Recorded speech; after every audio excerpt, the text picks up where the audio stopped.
So I'm going to do this without speaker notes because some happen, computers. Bear with me, so fingers crossed.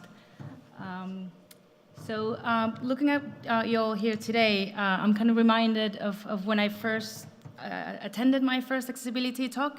That was kind of me in the audience saying, well, this is great. Accessibility looks like something I should be doing, but does it really apply to the thing that I'm building? I was building a mobile website at the time, and I kept hearing about keyboard accessibility. I said, well, surely if I was starting something new, well, maybe I would do this. It's kind of embarrassing to sort of stand in front of you all here today and admit this, since I kind of work on this now. But I like to own having been in that place, because it helps me appreciate just how easy it is to be in that position where you think accessibility is something that's really far away, that doesn't really apply to what you're doing. And what I'm hoping for today is that you walk away convinced that it does apply to what you're building, and it's just very easy to get started. So fast forward to 2016, I was working on ft.com, building sort of the fastest news website out there. We were replacing our old big monolithic site, and we released around October to great success. We were excelling in performance and security and a bunch of other things. Basically, every metric that we had set out to excel on, we were doing that. So we decided to look at, we were also winning a bunch of awards for all these things. So we said, well, let's have a look at accessibility. Maybe we're great at this too, just sort of by magic. But to no surprise, we weren't, because it's not something that we had sort of actively invested on. So this talk is going to be all about lessons that we learned. That was the very first hard lesson that we learned. Accessibility, that's here. Accessibility doesn't just happen. You have to make it happen. You have to do something for it to be good. It doesn't happen by magic. My name is Laura Carvajal. I work at the Financial Times. I'm a senior developer there. This is a real picture of our building. We own a rainbow. We're a very cheerful place. And what I want to tell you today about is kind of all these lessons that we learned, some of them the hard way, while we were, once we found out that this beautiful performant thing that we had built couldn't be used by everyone. So that's what I want to share with you all today. So we mentioned accessibility. What is accessibility? There's plenty of definitions out there of what accessibility is. There's one that I really, really like because it boils it down to sort of the core of what it means. I'm going to read out to you. Web accessibility means that people with disabilities can use the web. Just simple. So I want to expand on that by telling you a story, just a quick story. Happened a few months ago. I was with my daughter in this shopping mall in London, and we were going up those escalators.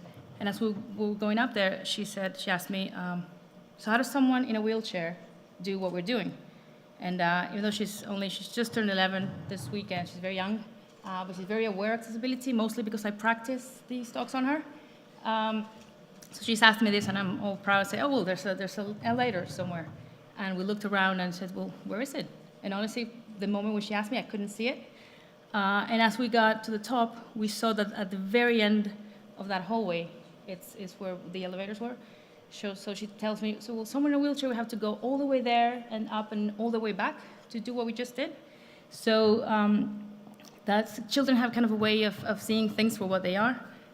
And so that gave me the perspective that accessibility is not just about providing access, because obviously this building was conformant to all the regulations, because it's a very modern building, but it's about making sure that that access is fair to everyone. So I'd like to expand on that previous definition by saying that beyond not denying access, we have to ensure that the access that we're providing is fair for everyone, and I'm giving my daughter full credit for that quote.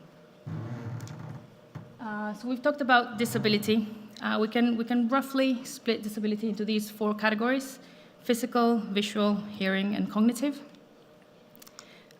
So we may be more familiar with sort of permanent disabilities, but there's also the different kinds of temporary disabilities that we can all have at any given time, like in the example from Microsoft that you see here. So those closed captions that will help a deaf user, sort of like this example here, so breaking news, and you have the captions to sort of know what's going on if you can't hear. They will help every one of us, regardless of where we are in that spectrum. And I like to say every one of us, because you may have other reasons for wanting to see that clip without audio. So it's really not an us versus them thing. It's sort of everyone benefits from when we make our products accessible. So if we go back to permanent disability, there's about 1 billion people in the world with disabilities. That's about 15% of the population. But once you work out the demographics of your user base, you can get a more precise number of what that is for your product. So we did that for the FT, and for us, that worked out to be about 26% of our users potentially, because of our user base skews slightly older, so more prone to disabilities. If anyone wants to know a little bit more about how we got those numbers, which is a question I get often, I'm happy to chat about that afterwards. But this is what it worked out to be for us. And at the FT, I'm sure a lot of you go to great lengths to make sure that we cater for most of our user base. So if you have, say, 5% of your users using IE something, some old version of Explorer, we make sure that they get some kind of experience.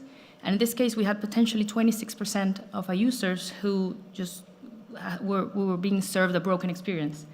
So that is kind of a good motivator to get things moving, to put things in numbers. So if you ever need that, there's an easy way to get this number for your own product. So let's say I've convinced you, you're gonna work on accessibility, you're gonna make it great in your project, but there's a lot of information out there, and it's kind of hard to know where to begin. There's a lot of things that you could be doing and you should be doing. So our recommendation is just to start small. That's what we did at the FT, and for us, it meant doing that. We installed Pali. Pali is an open source tool that will check your markup and will give you a report of what's broken for accessibility. So what it does, it goes through the Web Content Accessibility Guidelines, or WCAG. And there's a new version of this coming out very soon, 2.1. But it's basically a checklist of things that a website that's accessible should conform to. So this is what a Pali report looks like. So it will run on ft.com, or on your website. So we tested out ft.com. This says 2 errors. Initially, when we ran it, it was a couple hundred. This is just to give you a quick look of what it could look like. You run it on your site, and it tells you what's broken for accessibility. So we had a couple of anchors missing some bits. So yeah, you will see, if you go about it manually, you will see sort of everything that's broken. Then you could go about manually fixing all those things and then running it, every week. But for us, and I'm sure for a lot of you, it's a lot more convenient to have something that's integrated with CI, something that's more automatable. So that's where Pali CI came in for us. It's basically a wrapper around Pali that integrates with whatever CI tool you have. So I'm going to give you a quick overview, like a very, very simplified overview of our architecture. Sort of tell you where Pali fits into all this. ft.com is made up of couple dozen, maybe a little bit more, node apps. So like our front page is a node app in itself. Our article page, sign-up pages, MyFT, those are separate node apps and node APIs. They live in GitHub, and for every time that we push to a branch, that kicks a Circle CI build, and if it's the master branch, it gets deployed to Heroku, or if it's a Lambda function, off to AWS. So Pali for us kicks in here. It's integrated into our CI process, and the way we sort of got started with this was to include it into we had a just large makefile, for our build process. All we had to do was include that line to make sure that Pali ran on for every branch, and all that line does is call Pali CI. We had to customize it a little bit, and Pali is very flexible to be customized in this way. So for every branch that we pushed, a custom app gets generated in Heroku, and so Pali runs on that. And but the interesting bit here is the -t. So the -t flag here, it allows you to, so in this case, it allows you to find up to 100 errors and still be fine and not fail the build. Ultimately, you want to fail a build that has at least one accessibility error, but in our case, we had hundreds of them, and we had 30-something developers working on this every day and releasing dozens of times a day, we couldn't all of a sudden add this to all of our apps and break all the builds and say, okay, you're going to fix everything before you can release a new line of code. We couldn't really get away with that. So what we did is we turned on this flag, say, okay, allow a bunch of errors, doesn't matter. Your builds are still going to be green, but you're going to start to see a report of everything that's broken in your branch. So we did that for every one of our apps. And then we had a small dedicated team to sort of cleaning up all of this. And the idea was to not have this team permanently just cleaning up all the time after the rest of the developers, but to sort of clean up what we had until that point. And then for every branch where we got to 0 errors, we would remove the -t flag, so that whenever someone created a new branch off of this sort of now clean code base, and they introduced a new accessibility error, then the build would go red. So that's what we did. We removed it. Once we removed the errors for all of our apps, we removed the threshold from all of our make files, and now any new error wouldn't make it to production. So that was kind of a big moment for us, because we had managed to it was a great feeling. We had managed to make sure that at least any new errors that can be automatically detected would never make it into production again. So that was a big deal for us.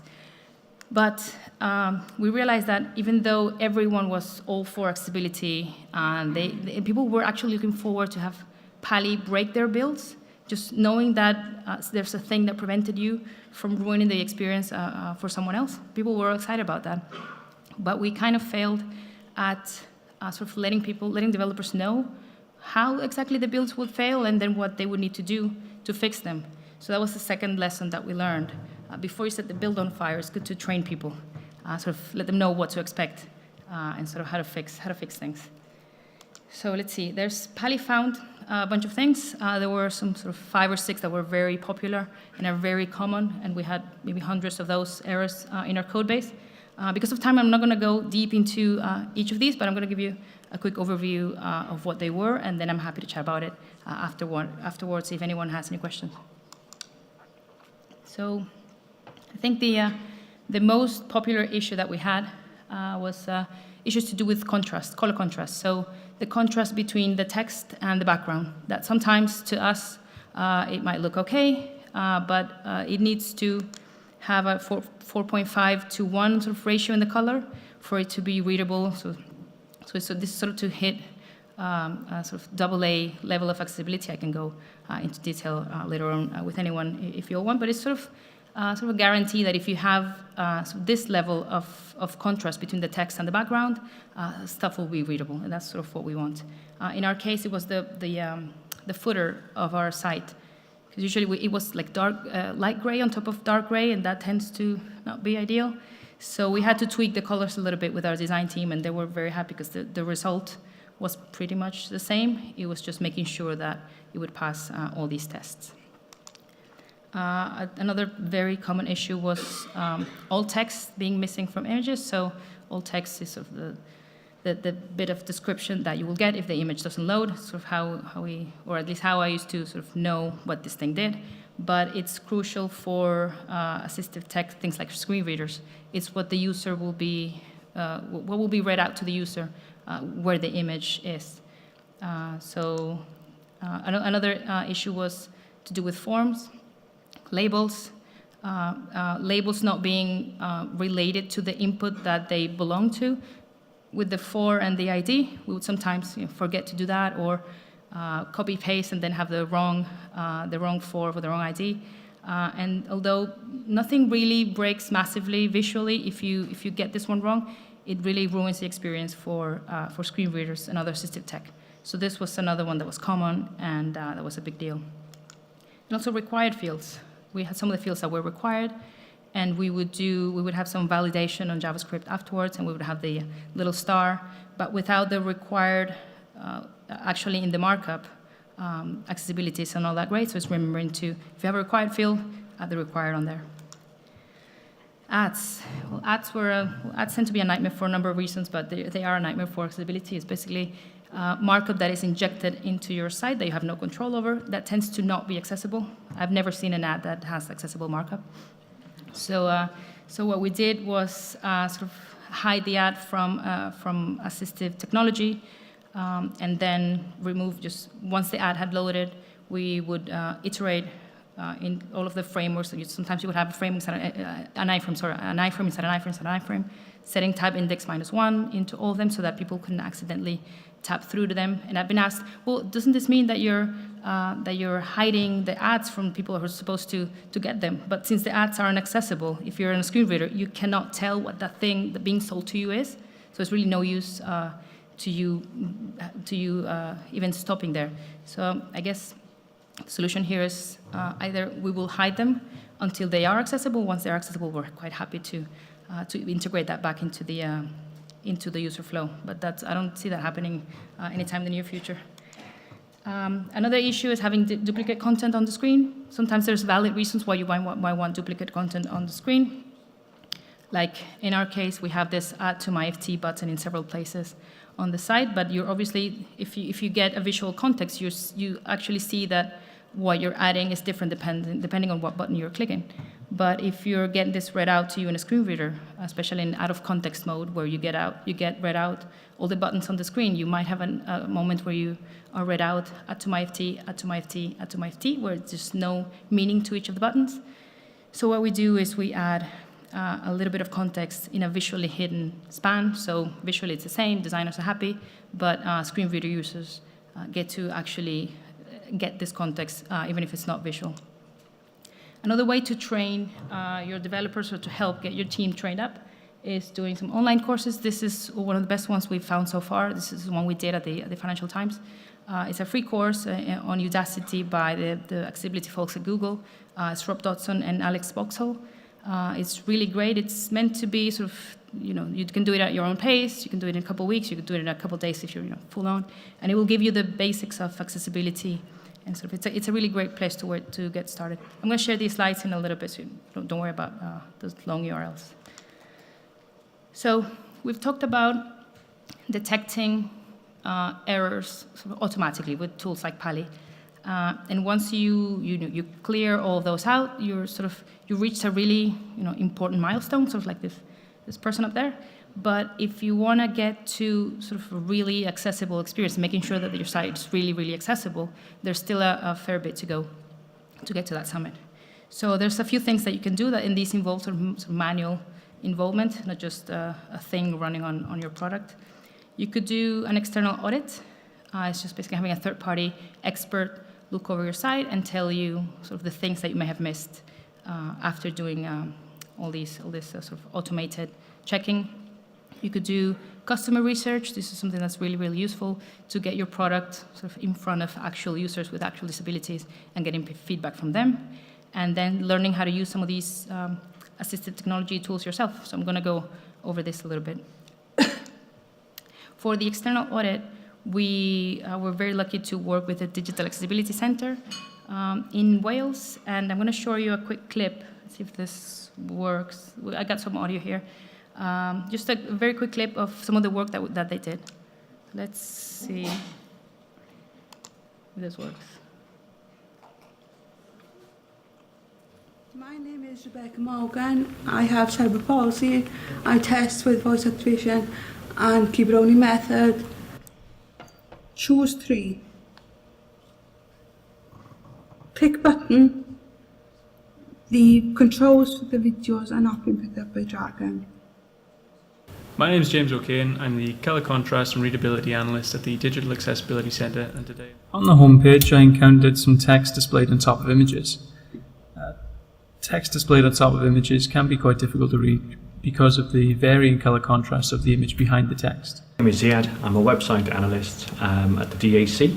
I test using Zoom text with audible feedback. That's the assisted technology. I'm just going to scroll on down below and just demonstrate this. Financial and career opinion, markets, companies, world, home. So there's an empty space here, which would be an ideal place FT. to put the subheading. My name is Jonathan Brew.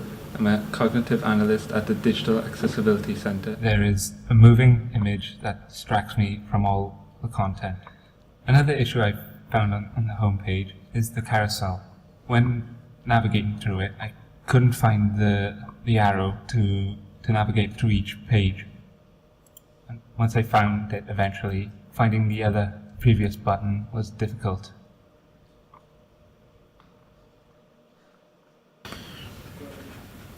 Hello there, my name is Mike Jones. I'm completely blind and I'm a screen reader analyst for the Digital Accessibility Centre.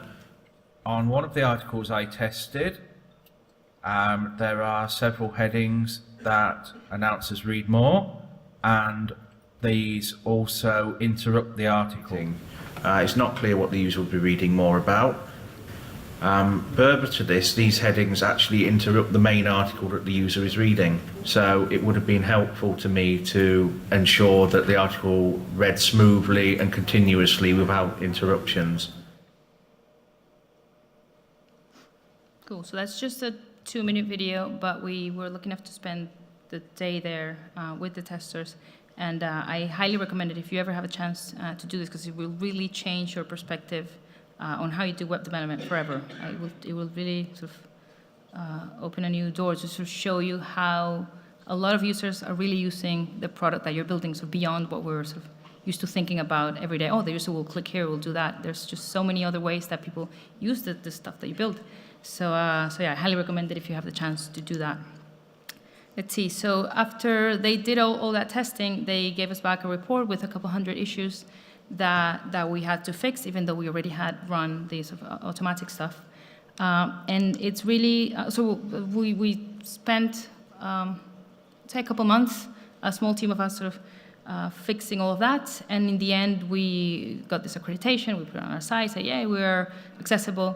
But we were the first to get such an accreditation of the news publications in our sort of domain.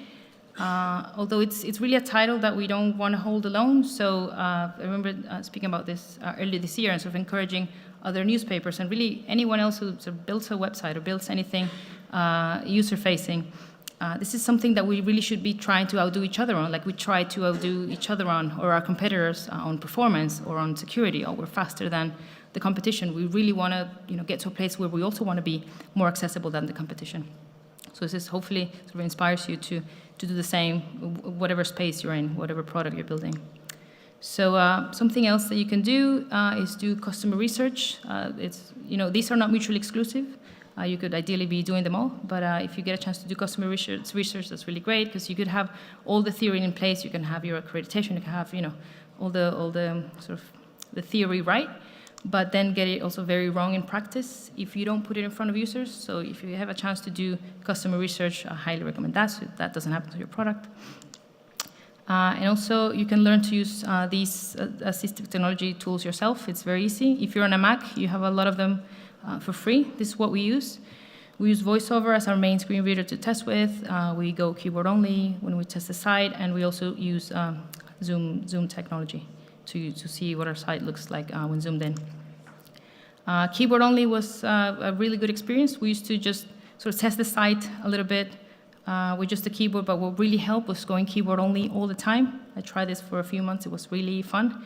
It was interesting at the beginning, because I had to have all my shortcuts printed out like that.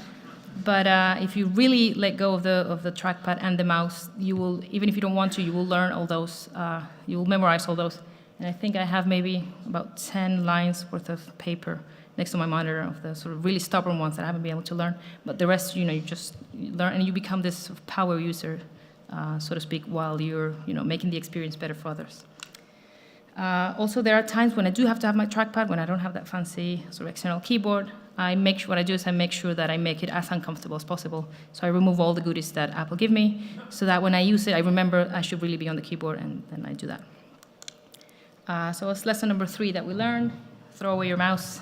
I do print out some shortcuts beforehand, though. So we had this very long report of things that we need to fix. The very sort of the first thing that you kind of tempted to do is to sort of roll up your sleeves and try to fix everything yourself. But if I can sort of give you one piece of advice, is just don't do that, because you will inevitably, if it's only you, the accessibility person, trying to fix everything and sort of clean up after everyone else. If it's a big enough team, you will always have more errors coming into your code base than you know, quicker than you can fix them. You will also burn out very quickly, and you're really doing a disservice to your team by not sort of including them in fixing these things. 'Cause we found that most people will want to help if they know how they can help. So if you do have time to spend on accessibility, don't spend it all on just fixing the things, but do spare some of that time to train your team and to sort of bring them up to speed on how they can sort of help themselves. Also, if you have a say in your recruitment process, this is sort of our old skills-based, requirement-based job description, but this is sort of how we got it in there. We got it in the desirable requirements. And then, sorry for redacting stuff. We're kind of actively hiring at the moment. I don't want to give stuff away, but that's basically like a piece of markup, little HTML page saying, you know, how would you fix accessibility on this? So if you spend time training your team to get them more up to speed on accessibility, and they're all aware of accessibility, ideally you want to be hiring people who, ideally they have experience on accessibility, but if they don't, at least they're aware of just how important it is. So it's good to, you know, sneak those things in there. So yeah, that was lesson number 4 for us. Don't take it all on yourself. The bulk of the work really is done if everyone's aware of accessibility, and people, when they write their markup, they write it with accessibility in mind. You don't have to then come in later and clean up. Another good way to sort of spread the word to everyone and get everyone involved is doing things like roadshows. We had an opportunity to do a roadshow in an open space at the FT back in about a year ago. We had everyone fill in a form that looked like that, and the caveat was they had to fill it in using a screen reader. And you had to, if you filled it in, you were in a contest to win an Amazon gift card. So everyone kind of loves free stuff. People love Amazon, so they showed up and tried this out. And for a lot of people, it was the first time they had ever. So some of them they had ever heard of the word accessibility. For a lot of them, it was the first time they used a screen reader.